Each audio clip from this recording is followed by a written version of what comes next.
Allô! Aujourd'hui, on va parler des êtres de la nature. Bienvenue au podcast de la magie du pouvoir mental. Nous sommes Maude et Marjorie, deux magiciennes et créatrices du système de la magie du pouvoir mental. Nous avons créé ce podcast pour faire connaître au plus grand nombre le grand pouvoir que nous avons tous sur notre mental, pour mettre plus de magie dans nos vies et créer notre vie rêvée. Oui, c'est possible pour tous. Attends-toi à ce que la magie se manifeste dans ta vie.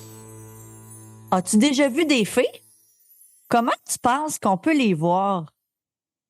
C'est sûr qu'on peut pas voir les fées avec nos yeux.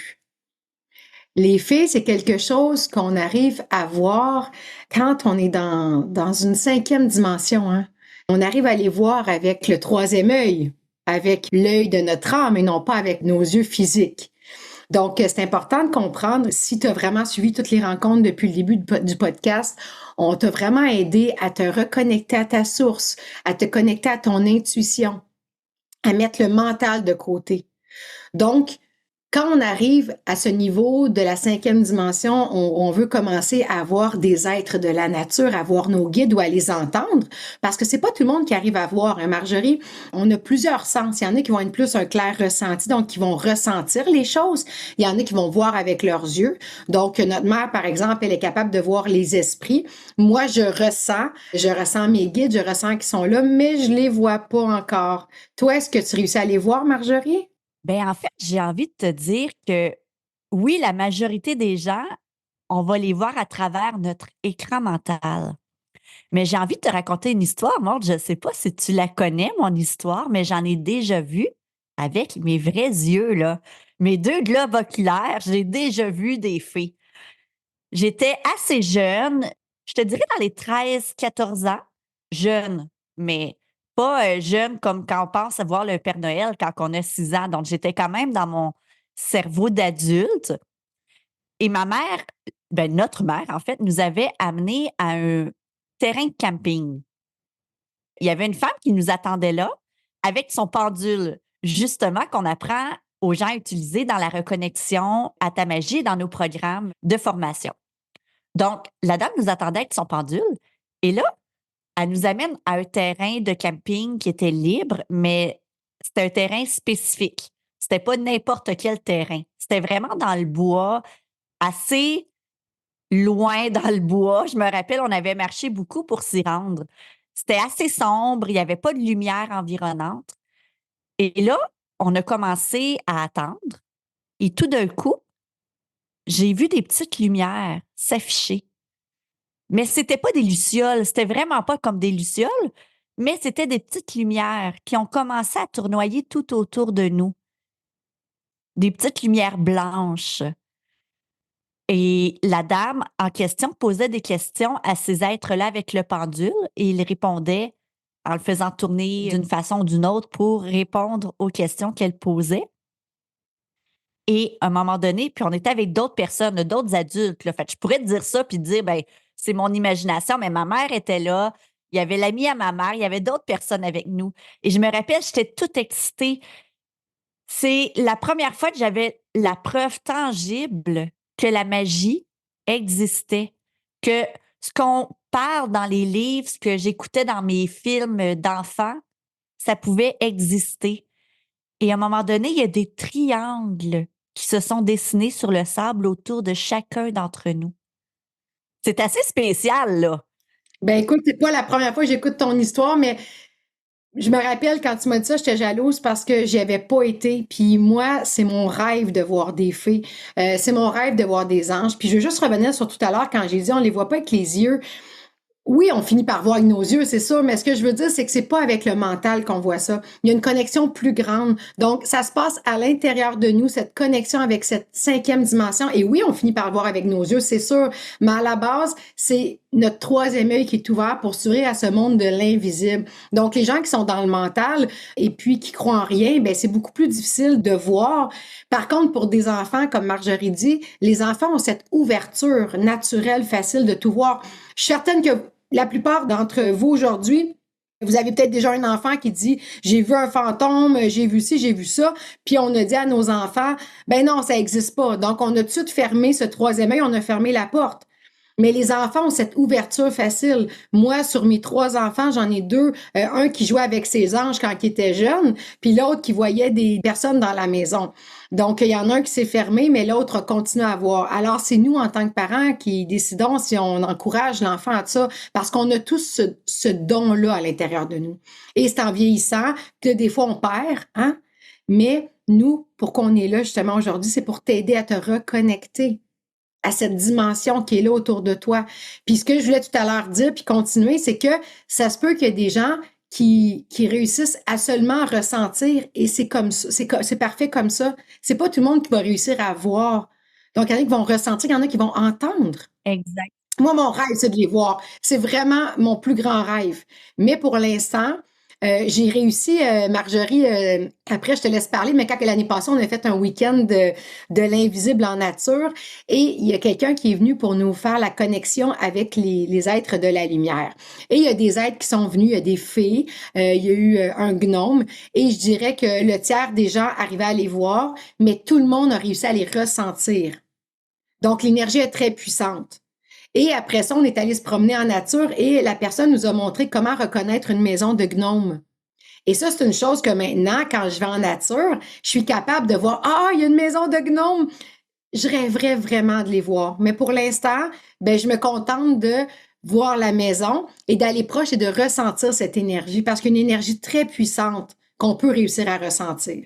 Oui, puis en fait, ce que j'ai envie de te dire, Maude, puis tu sais, tu vas dire, ben oui, je le sais, Marjorie, que c'est comme ça. Mais souvent, quand on veut trop, on ferme. Donc, c'est dans le lâcher prise, puis dans le fait de ne pas avoir d'attente, que souvent nos dons se développent. Fait qu'on fait ce qu'on a à faire, on active, on travaille pour développer nos capacités. Mais si on est trop dans l'attente puis dans le je veux tellement aller voir, ben souvent, c'est là qu'on bloque parce qu'on est dans on est dans le contrôle, en fait. Et c'est quand on lâche prise puis qu'on laisse aller le contrôle, le, le, le vouloir trop, que là, les dons s'activent davantage et que on est capable davantage de voir nos capacités. Et d'ailleurs, c'est pour ça que souvent, on est meilleur pour donner des messages. Tu sais, je parle de toi, Maud, qui fait des lectures d'âme. Puis quand je te dis, ben, tu veux-tu m'en faire une? Puis tu me dis, ben, Marjorie, t'es trop proche. Fait que ça va être biaisé parce que pour toi, je veux trop. Donc, tandis que quand on est détaché de la personne, ben, c'est beaucoup plus facile. Fait que c'est un peu le même principe pour pouvoir se permettre en fait, de voir les êtres de la nature. Mais là, Maud, je te laisse parler, puis après ça, on va te partager, en fait, quelques trucs pour te permettre, en fait, de savoir où les êtres de la nature se trouvent et aussi pour te permettre, en fait, de commencer à activer tes dons pour être en contact avec eux. Oui, ben je vais juste, moi, terminer avec un dernier exemple qui est justement mon garçon. Donc, lui, il avait 3 ans et puis il me disait, Maman, je peux-tu aller jouer avec mes anges? Puis là, ben moi, je crois à ça. Donc, j'ai ben oui, Lucas. Et là, Lucas allait jouer avec ses anges. Maman, je peux-tu aller prendre mon bain avec mes anges? Et c'était vraiment mignon parce que c'était ses amis, puis ils appelaient vraiment ses anges. Et je ressentais vraiment que c'était quelque chose de très beau. Et à un moment donné, bon, commençait à aller à l'école et tout ça, et il a cessé de voir ces anges-là. Et quand il a eu l'âge d'environ 12 ans, j'en ai reparlé, j'ai dit, t'en souviens-tu que tu faisais ça? Et il me dit, oui, mais j'arrive plus à les voir. Mais j'ai dit, Lucas, il faut que tu leur demandes. Peut-être qu'à un moment donné, tu leur as dit de partir parce que tu as eu peur, puis ils sont partis, mais ils t'écoutent. Si, par exemple, quand tu étais jeune, tu as vu un fantôme, puis tu as bloqué, puis tu as dit, je veux plus voir ça, c'est sûr que tu as bloqué la porte. Maintenant, c'est à toi de la réouvrir. On a plein de gens dans nos formations que c'est exactement ça qui est arrivé. Ils ont fermé la porte jeune, puis aujourd'hui, ils sont en train de la réouvrir. Donc, mon garçon était couché, puis j'ai dit, demande à tes anges de te faire un signe. Et là, il demande à ses anges, et là, il me dit, regarde, maman, ça arrête pas de tourner la lumière autour de moi. Il dit, ça tourne tellement fort. Il dit, dis-leur d'arrêter, j'ai peur. Donc là, j'ai dit, c'est à toi de leur dire, Lucas, dis à tes anges d'arrêter de tourner autour de toi. Fait qu'il a dit, arrêtez de tourner autour de moi, et ils ont arrêté. Et j'ai dit, regarde, Lucas, t'as encore ce don-là, t'as réussi à les voir. Mais je vais vous dire que j'étais jalouse parce que moi, je voyais rien de ce qu'ils voyaient. Mais je sais que c'était là. Alors, c'est juste pour te dire que cette connexion-là que quand tu étais enfant, tu avais. C'est sûr que quand on est jeune, on est beaucoup moins dans le mental. Hein? C'est facile parce qu'on est tellement dans notre ici et maintenant. Alors, on arrive à voir. Puis en vieillissant, on est dans notre mental. Et là, On est dans nos croyances limitantes. oui, là, c'est beaucoup plus difficile de voir. Alors, c'est sûr qu'il y a un processus pour ça que avant de parler de ça, ben, on a fait d'autres podcasts pour t'apprendre à superviser tes pensées, à être connecté à ton intuition. Donc, c'est tout ça qui fait qu'à un moment donné, tu t'ouvres à ce monde. Et Marjorie a raison, je veux tellement, mais moi, je suis la première, quand j'étais jeune, j'avais tellement peur des esprits que j'ai demandé aux esprits, je veux jamais vous voir. Mais on s'entend-tu que je peux pas voir juste les faits puis sans voir les esprits? Tu sais, c'est si je me mets à voir, je vais voir.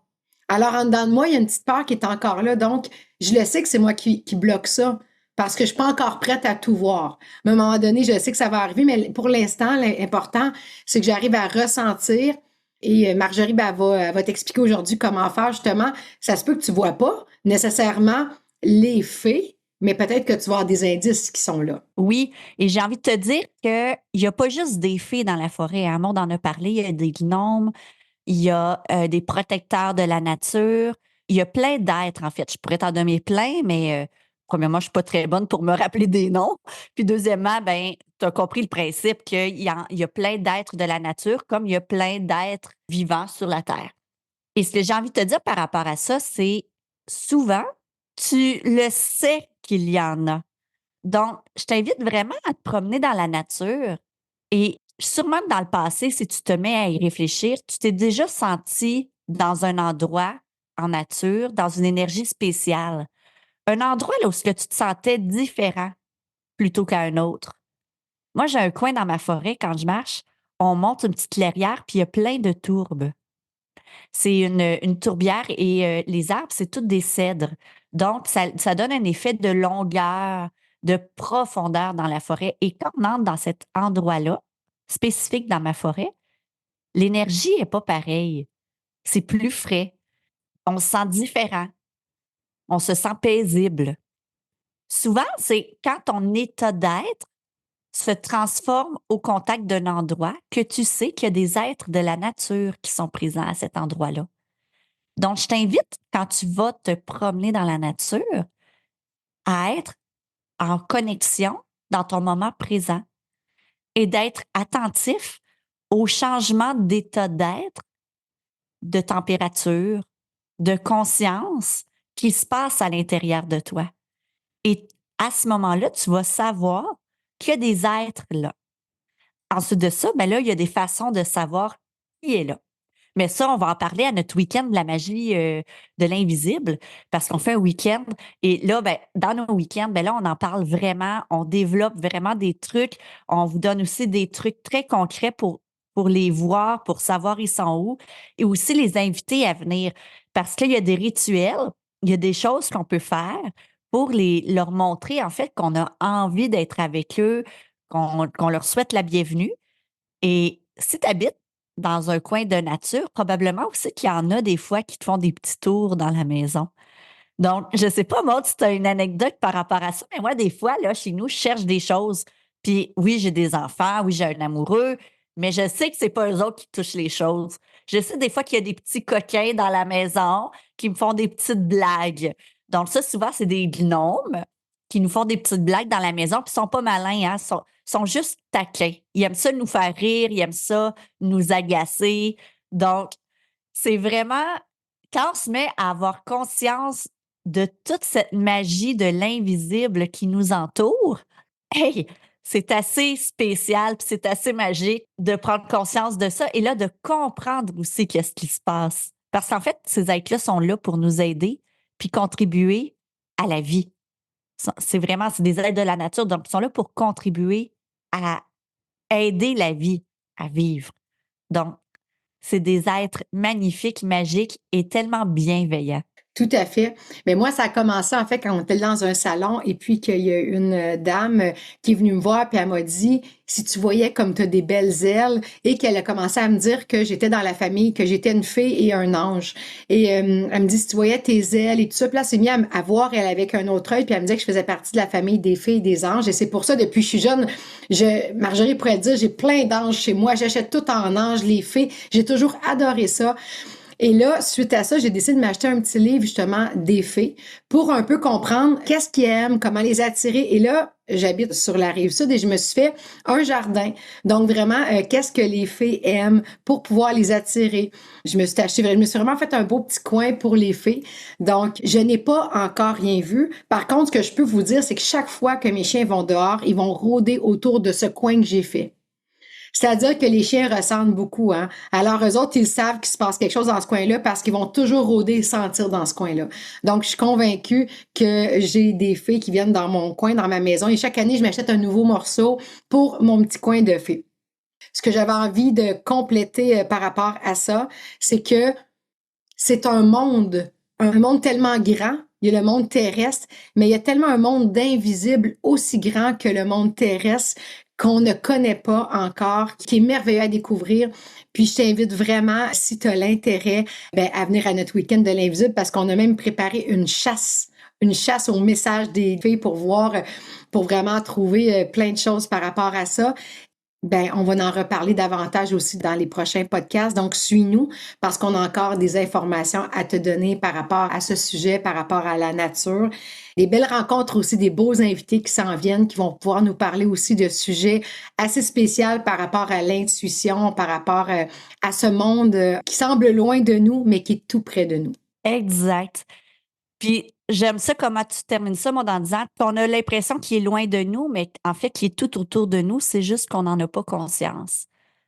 Donc, on t'invite à aller sur notre site web www.maudemarjorie.com et à aller voir la retraite, la magie de l'invisible, pour voir si toi aussi, tu as envie de te connecter à ces êtres de l'invisible. On t'embrasse et on te dit à très bientôt. Bye.